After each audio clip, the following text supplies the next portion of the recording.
Menariknya apa sih kalau belajar komunikasi dengan teknik NLP?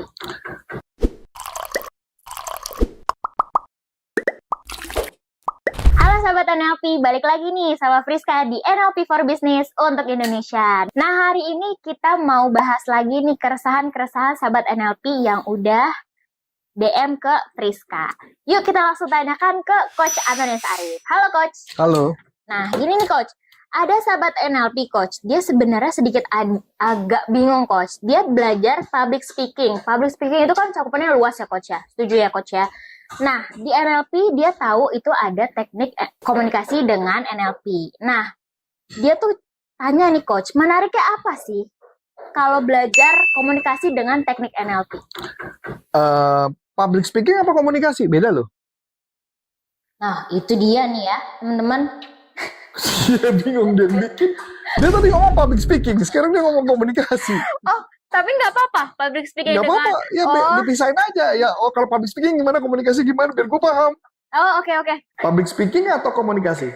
Dia tanya public speaking. Oke, dia tanya tentang public speaking. Iya. Apa yang membedakan public speaking NLP dengan yang tidak NLP? Iya, betul. Oke, saya cuma jawab gini. Kelebihan di teknik NLP, di public speaking, yang pertama adalah NLP itu memakai konsep adalah bagaimana caranya dia meng-gaining attention dari awal supaya orang fokus kepada mereka. Oh, oke. Dan gaining attention-nya di public speaking-nya dalam teknik NLP biasanya menggunakan metafora atau pakai story, cerita. Dan cara menyusun strukturnya, cara komunikasinya juga dia agak berbeda. Dia memakai konsep yang namanya format system. Format system, nama konsepnya adalah pertama adalah why, what, how, dan what if. Why itu adalah konsepnya adalah bagaimana caranya supaya ketika saya ngomong sama orang, orang itu akan engage sama kita. Itu why-nya. Kemudian abis itu what adalah mendeskripsikan berkaitan why-nya tersebut. Kemudian how, caranya gimana, cara menerapkannya. Baru what if berkaitan dengan diskusi, itu caranya. Nah, selama membawakan materi tersebut, NLP itu sangat kuat banget ketika membawakan materi berkaitan dengan pertama baik posisi berdiri, karena posisi berdiri itu penting banget. Bagaimana posisi suara, karena ketika kita berkata-kata, bersuara tersebut, kita suaranya nggak boleh melebihi dari audiens. Kalau suara kita terlalu kencang melebihi audiens, maka problemnya sakit tenggorokan. Iya sih, track saya. Betul. Nah, itu yang terjadi. Makanya NLP sangat fokus banget di situ. NLP sangat fokus adalah setiap materi yang disampaikan harus menggunakan semua pendekatan NLP. Baik intonasi, baik gerakan body language-nya, baik yang namanya di NLP ada namanya spatial anchor. Spatial anchor tuh kayak gerakan tangan tertentu untuk membuat customer atau audiens itu merecall peristiwanya.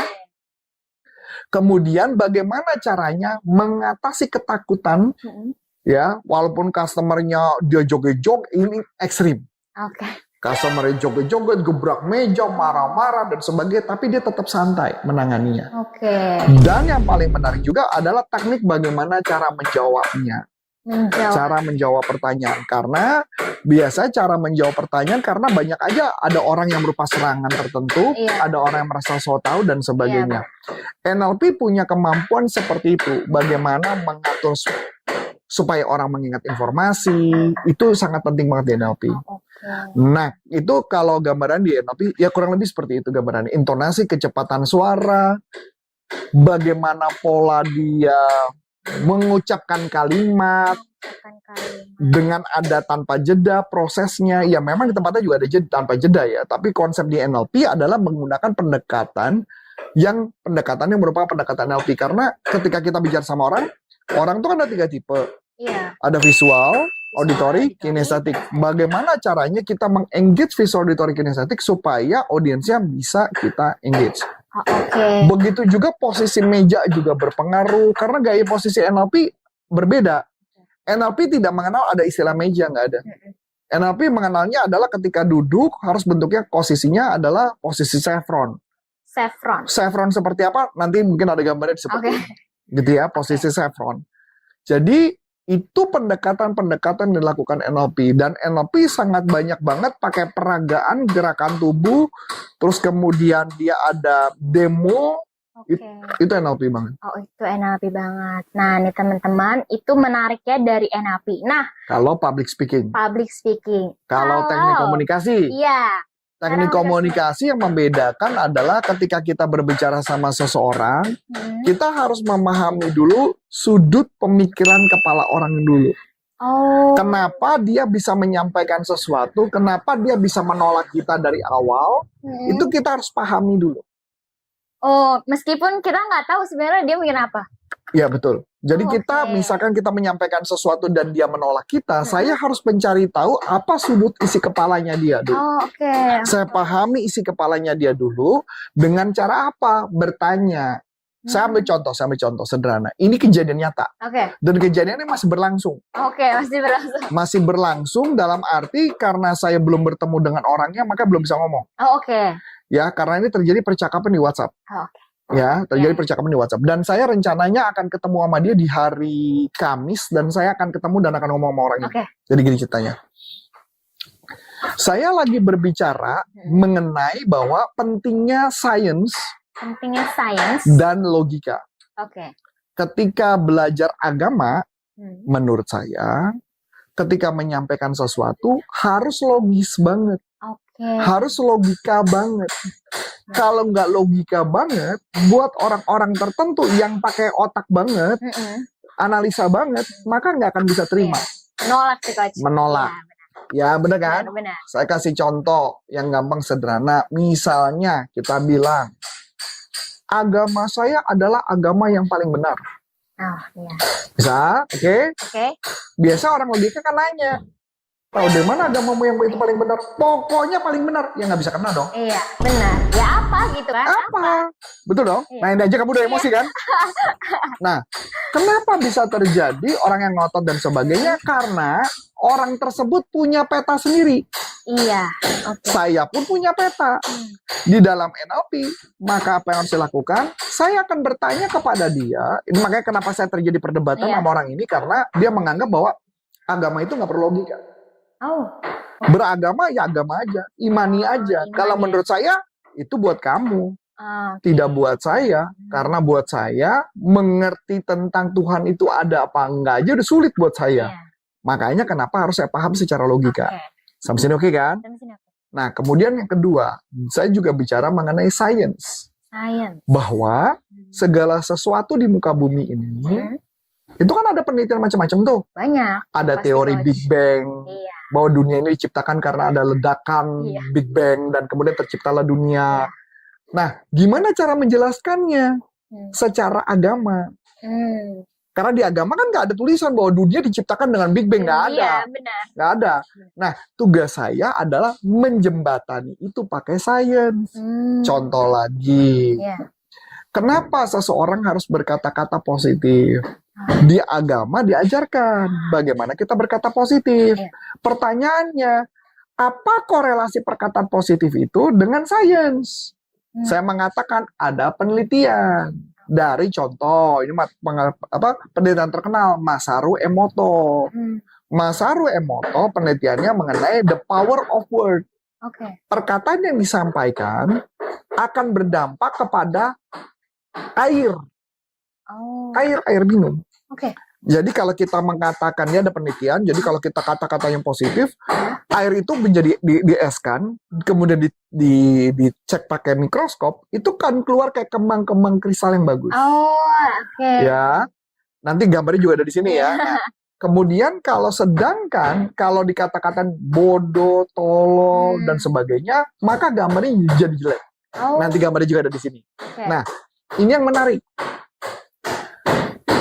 Saya jawab, secara agama saya mengajarkan bahwa perkataan itu harus positif karena berdampak kepada diri kita. Dan kebetulan sainsnya juga ada mensupport.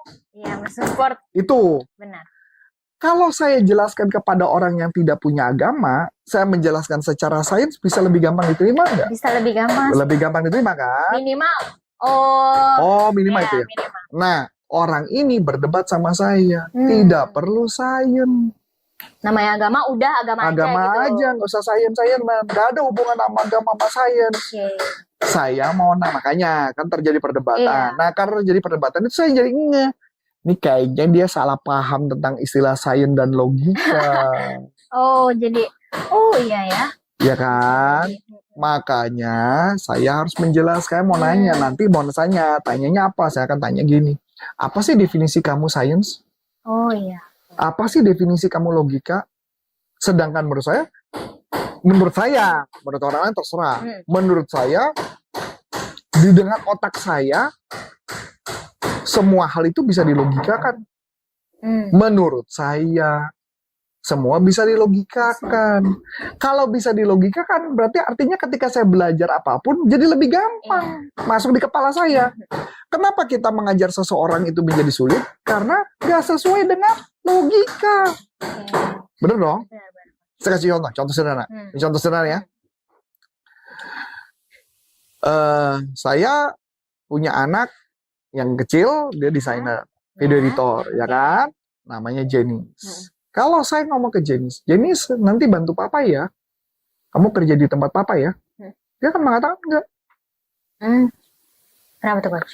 Ya karena dia berarti enggak banget tuh kerja sama bapaknya. Oh iya.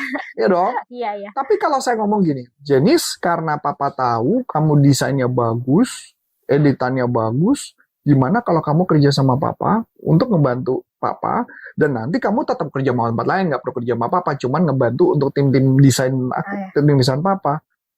Mau terima nggak? Mau. Karena ada logikanya. Kayak contoh sederhana, anakku ini jenisnya unik. Tadi aja chatting sama istriku. Ma boleh apa, beli apa gitu, saya nggak tahu. Itu aja chatting. Dan istri saya kalau ngejawabnya tidak sesuai dengan logika dia, itu ngambek loh dia. Oh iya, Coach. Makanya dia istri saya harus bisa menjawab sesuai dengan logika yang masuk akal, dijelaskan, dan dia mengerti. Oke. Pertanyaan menarik. Bukankah anak-anak sekarang semua model logika? Iya sih. Yang bener aja. Emang iya kayak gitu. Itu Ya kan? pertanyaan paling simpel ya. Bener nggak? Bener. Pertanyaannya sama aja kalau misalkan contoh. Kamu masih ingat pertama kali saya pindahkan kamu ke divisi lain? Iya. Kamu kan logikamu nggak masuk di kepala. Bentuk-bentuk kalau logika. Nah, tapi ketika dijelaskan secara logika baru masuk akal. Iya sih. Nangkep nggak konsepnya? Nangkep. Jadi segala sesuatu ilmu itu adalah kita harus menjelaskan secara logika. Kenapa? Karena waktu ketika saya memberitahukan sesuatu kepada kamu, mungkin muncul ada rasa takut, rasa khawatir, rasa cemas karena dengar kata orang. Betul nggak? Betul. Nah, jadi makanya ketika kamu ngejalin, oh ya bener kan sama omongan saya kan. Jadi maksudnya gitu gambarannya. Jadi secara gampangnya adalah orang sekarang itu harus dibuat secara logika. Makanya tugas saya terjadi bentrok sama orang ini. Kenapa? Karena kelihatannya kita tidak bahasa yang sama. Sama-sama ngomong logika, sama-sama ngomong sains, tapi di sudut pandang yang beda. Makanya kenapa saya rencananya besok Kamis mau ngomong sama dia. Apa sih pikiran kamu tentang sains? Apa sih pemikiran kamu tentang logika? Gitu loh.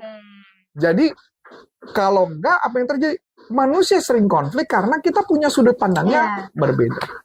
Padahal pembahasannya itu masih sama. Nah, itulah yang ada di dalam NLP. Itu baru satu loh. Nah, supaya kita memahami bahwa oh itu loh sudut pandangnya. Oh itu loh maksudnya. Contoh lagi deh, gampang deh. Yang paling gampang contoh lagi deh, misalkan contoh. Tapi ini kan kalau ini saya udah ngerti gitu kan. Misalkan contoh deh. Mas Adi kemarin cuti kan? Iya. Nah, ketika dia cuti, pertanyaannya, ketika dia cuti, kalau saya chatting terus kemudian tidak ada checklist. Checklistnya satu. Saya kan akan berasumsi dong. Handphonenya dimatiin. Oh iya sih, bisa. Betul dong. Datanya habis, handphonenya dimatiin. Betul ya kan? Nah, kalau orang yang tidak NLP akan apa yang terjadi? Ngomel dulu. Ngomel dulu. Ini sengaja banget nih. Sedangkan saya adalah tanya, kenapa?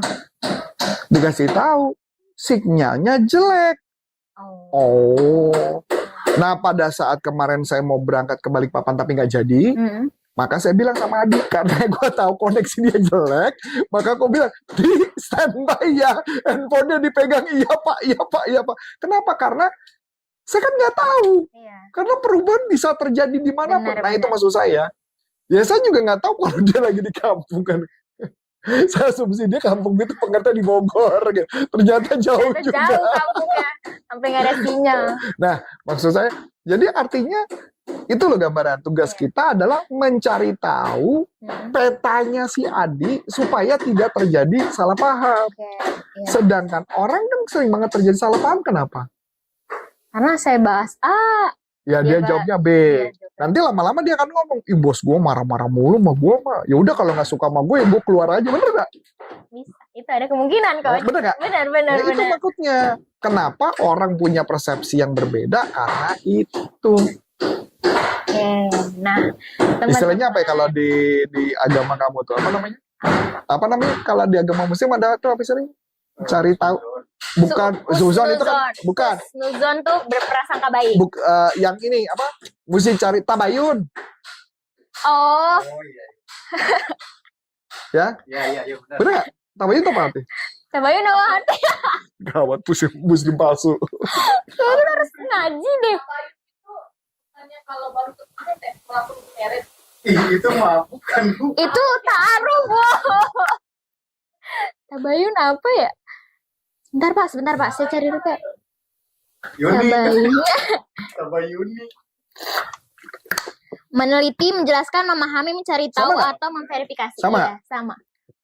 Jadi kalau di muslim itu kan ada istilah namanya tabayun. Tabayun.